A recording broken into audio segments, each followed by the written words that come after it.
പ്രിയപ്പെട്ട സുഹൃത്തുക്കളെ,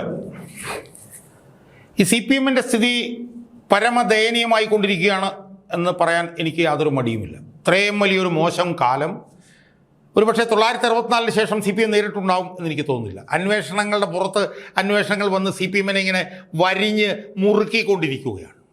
മെയ് 26 മുതൽ മാസപ്പടി കേസിൻ്റെ അന്വേഷണത്തിൽപ്പെട്ട് ഉഴലുകയാണ്. മെയ് 26 മുതൽ. അതിനിടയിൽ UDF സർക്കാർ പല അന്വേഷണങ്ങളും ആയിട്ട് മുന്നോട്ട് വന്നിട്ട് ഇപ്പോൾ കാഫിർ സ്ക്രീൻഷോട്ടുമായി ബന്ധപ്പെട്ട അന്വേഷണവുമായി ബന്ധപ്പെട്ട് മുന്നിൽ വന്നിട്ടുണ്ട്. രക്ഷാപ്രവർത്തനവുമായി ബന്ധപ്പെട്ട് പിന്നെ വിജയൻ്റെ ഗൺമാന്മാരുമായി ബന്ധപ്പെട്ടുള്ള അന്വേഷണവുമായിട്ട് അവർ രംഗത്ത് വന്നിട്ടുണ്ട്. PP ദിവ്യയുമായി ബന്ധപ്പെട്ട് വിജിലൻസ് അന്വേഷണം അവർ പ്രഖ്യാപിച്ചിട്ടുണ്ട്. അതോടൊപ്പം തന്നെ നവീൻ ബാബുവുമായി ബന്ധപ്പെട്ടിട്ടുള്ള അന്വേഷണം CBIക്ക് വിട്ടിട്ടുണ്ട്. അതിന് മുകളിലാണ് മാസപ്പടി അന്വേഷണത്തിൽ കുരുക്ക് മുറുകിക്കൊണ്ടിരിക്കുന്നത്. മകളിൽ നിന്ന് അച്ഛനിലേക്കും അന്വേഷണം പോകുമോ എന്നുള്ള സംശയം വ്യാപകമായി നിൽക്കുകയാണ്. സുഹൃത്തുക്കളെ, ആ അന്വേഷണങ്ങളാൽ CPM വരിഞ്ഞ് മുറുക്കപ്പെട്ടുകൊണ്ടിരിക്കുമ്പോഴാണ് കരുവന്നൂർ ബാങ്ക് കൊള്ളയുമായി ബന്ധപ്പെട്ടുകൊണ്ടുള്ള വിചാരണ തുടങ്ങാൻ എറണാകുളം PMLA കോടതി 3 അനുവാദം നൽകിയിരിക്കുന്നത്. നമുക്കറിയാം, 2020 കരുവന്നൂർ ബാങ്ക് കൊള്ള പുറത്തേക്ക് വരുന്നത്.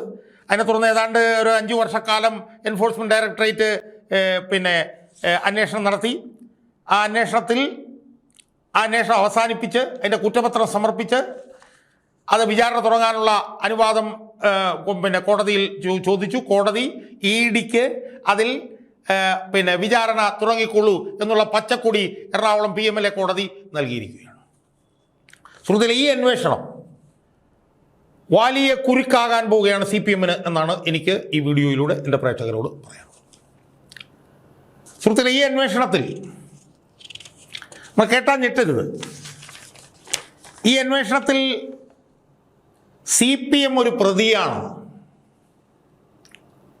CPM പ്രതിയാണ്. മാത്രമല്ല, പല ജില്ലാ സെക്രട്ടറിമാരും MP മുൻ ജില്ലാ സെക്രട്ടറി ഒക്കെ പ്രതിയാണ്. അതിൻ്റെ വീഡിയോകൾ ഞാൻ വേറെ ചെയ്യുന്നുണ്ട്. ഇപ്പം ഞാൻ കേന്ദ്രീകരിക്കാൻ പോകുന്നത് ഈ കേസിൽ CPM പ്രതിയാകുമ്പോൾ ഈ കേസിൽ വിചാരണ ചെയ്ത് കഴിഞ്ഞ് കുറ്റക്കാരനാണെന്ന് തെളിഞ്ഞാൽ ജയിലിലേക്ക് ഒരുപക്ഷെ പോകാൻ പോകുന്നത് CPM-ൻ്റെ സംസ്ഥാന സെക്രട്ടറി ആയിരിക്കും. അത് ഗോവിന്ദനാണെങ്കിൽ ഗോവിന്ദനകത്ത് പോകേണ്ടി വരും.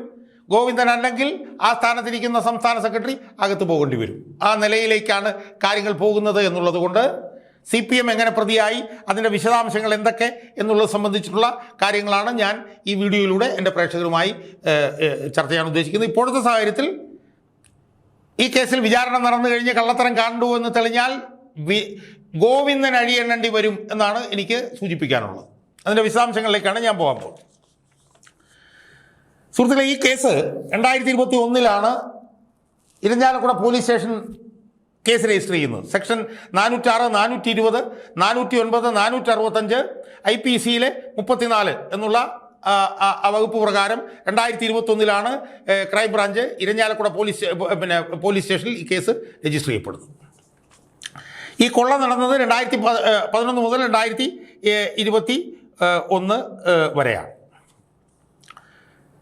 പിന്നീട് ഈ FIR-ൽ മാറ്റം വരുത്തി പുതിയ വകുപ്പുകളും ഈ 120B ഉൾപ്പെടെയുള്ള വകുപ്പുകളൊക്കെ ചേർത്തിരുന്നു. ഇതിൻ്റെ അന്വേഷണം ഇപ്പോൾ അവസാനിച്ചിരിക്കുന്നു. ED കഴിഞ്ഞ 5 വർഷക്കാലമായി നടത്തിയ അന്വേഷണം ഇപ്പോൾ പൂർത്തിയായിരിക്കുന്നു. ഈ അന്വേഷണം എന്താണെന്ന് ചോദിച്ചാൽ 2001 നും 2021 ഇടയ്ക്ക് കരുവന്നൂർ സർവീസ് കോപ്പറേറ്റീവ് ബാങ്കിലെ ഡയറക്ടർ ബോർഡ് അംഗങ്ങൾ അനധികൃതമായി വായ്പ കൊടുത്തുവെന്നും ആ വായ്പ വാങ്ങിയവർ വായ്പ തിരിച്ചു കൊടുക്കാതെ ബാങ്കിനെ ചതിച്ചു എന്നുമുള്ളതാണ് കേസിൻ്റെ ക്രക്സ്. അതിൽ 3 വിഭാഗങ്ങൾക്കെതിരെ, അതായത് PMLA ആക്ട് സെക്ഷൻ 3 പ്രകാരം 3 വിഭാഗങ്ങൾക്കെതിരായിട്ടാണ് ഇപ്പോൾ വിചാരണ ആരംഭിക്കാൻ പോകുന്നത്. അതിൽ person who knowingly assists or knowing a party in any process of money laundering, അതായത് മണി ലോണ്ടറിങ് എന്ന് പറഞ്ഞ പ്രക്രിയയിടയിൽ ഏതെങ്കിലും ഒരാൾ അതിനെ സഹായിക്കുകയോ അല്ലെങ്കിൽ പാർട്ടി സഹായിക്കുകയോ ചെയ്താൽ ഉണ്ടാകുന്ന അവരെയാണ് ഇതിനകത്ത് പ്രതികളാക്കി ചേർത്തിരിക്കുന്നത്. ആ പ്രതികളുടെ എല്ലാ വിശദാംശങ്ങളിലേക്കും ഞാൻ പോകുന്നില്ല. അതിൽ പാർട്ടി ഒരു പ്രതിയാണ്. ആ വിശദാംശങ്ങളാണ് ഞാൻ ഈ വീഡിയോയിൽ എൻ്റെ പ്രേക്ഷകരുമായി ചർച്ച ചെയ്യാൻ വേണ്ടിയിട്ട് പോകുന്നത്. സുഹൃത്തുക്കളെ, അതിൽ 68ാമത്തെ പ്രതിയാണ് പാർട്ടി. ഈ പാർട്ടി എങ്ങനെയാണ് പിന്നെ PMLA സെക്ഷൻ 70 സംബന്ധിച്ച് പ്രതിയാകുന്നു എന്നുള്ള വിശദാംശങ്ങൾ പറയുന്നുണ്ട്.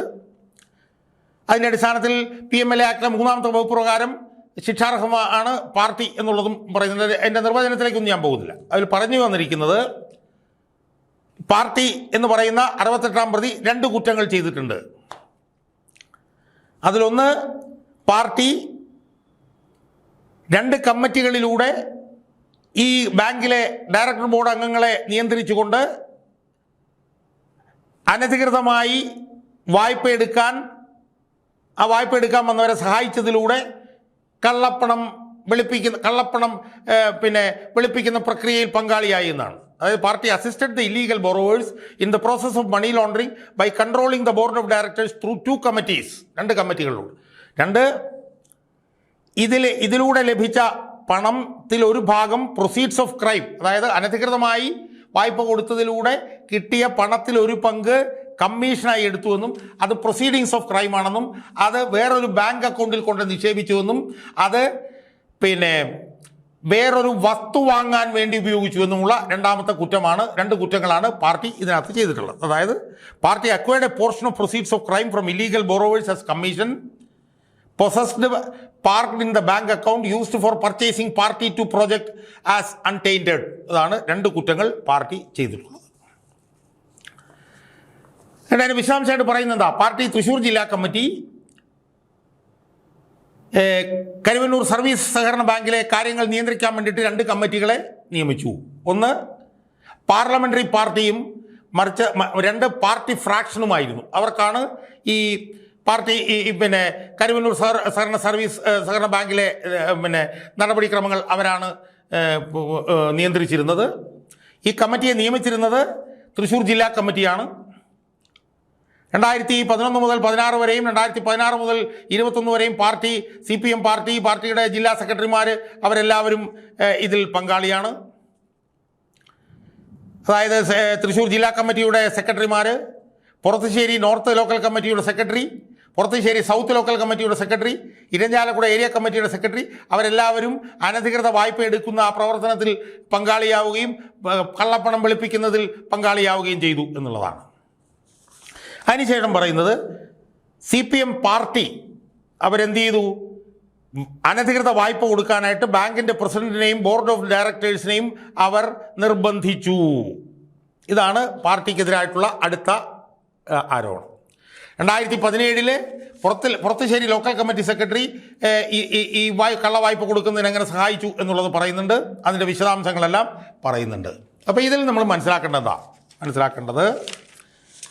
കരുവന്നൂരിൽ 2011 മുതൽ 2021 വരെ നടന്ന അനധികൃത വായ്പാ തട്ടിപ്പിൽ CPM എന്ന് പറയുന്ന പാർട്ടി 68ാം പ്രതിയാണ് എന്നുള്ളതാണ് നമ്മൾ മനസ്സിലാക്കേണ്ടത്. അവർ ചെയ്തിട്ടുള്ള അനധികൃതമായിട്ടുള്ള കാര്യങ്ങളാണ് ഞാനിപ്പോൾ സൂചിപ്പിച്ചത്. പാർട്ടി പ്രതിയാകുന്നതിൻ്റെ വിശദാംശങ്ങളൂടെ ഞാൻ പറഞ്ഞുകൊണ്ട് ഞാൻ അവസാനിപ്പിച്ചോളാം. PMLA സെക്ഷൻ 70 പ്രകാരം കമ്പനി എന്ന് പറയുന്നത് is an association of individuals. അതാണ് കമ്പനി. PMLA ആക്ടിലെ സെക്ഷൻ 70 പ്രകാരം. രാഷ്ട്രീയ party, political party is an association of individuals under section 2F and 29A of the representation of people's act. ജനപ്രാതിനിധ്യ നിയമപ്രകാരം പ്രാതിനിധ്യ നിയമത്തിലെ സെക്ഷൻ 2F സെക്ഷൻ 29 പ്രകാരം പൊളിറ്റിക്കൽ പാർട്ടി എന്ന് പറയുന്നത് അസോസിയേഷൻ ഓഫ് ഇൻഡിവിജ്വൽസ് ആണ്. If a company and the person in charge of the company have knowingly assisted in the process of money laundering. അതായത് ഒരു കമ്പനിയുമായി ബന്ധപ്പെട്ടുള്ള ഒരു വ്യക്തി അല്ലെങ്കിൽ ഒരു കമ്പനി കള്ളപ്പണം വെളുപ്പിക്കൽ പ്രക്രിയയിൽ സഹായിച്ചിട്ടുണ്ടെങ്കിൽ PMLA ആക്ടിലെ സെക്ഷൻ 3 പ്രകാരം അവർ ശിക്ഷാർഹരാണ് എന്നുള്ളിടത്താണ് CPM പ്രതിയാവുന്നത്. CPM 2 തരത്തിലാണ് ഇതിനകത്ത് പ്രതിയായെന്നുള്ളത് സംബന്ധിച്ച് അതിൻ്റെ വിശദാംശങ്ങൾ ഞാൻ ഈ വീഡിയോയിൽ പറഞ്ഞു. അപ്പോൾ അതുകൊണ്ട് ഇപ്പോൾ വിചാരണ ആരംഭിക്കുകയാണ്.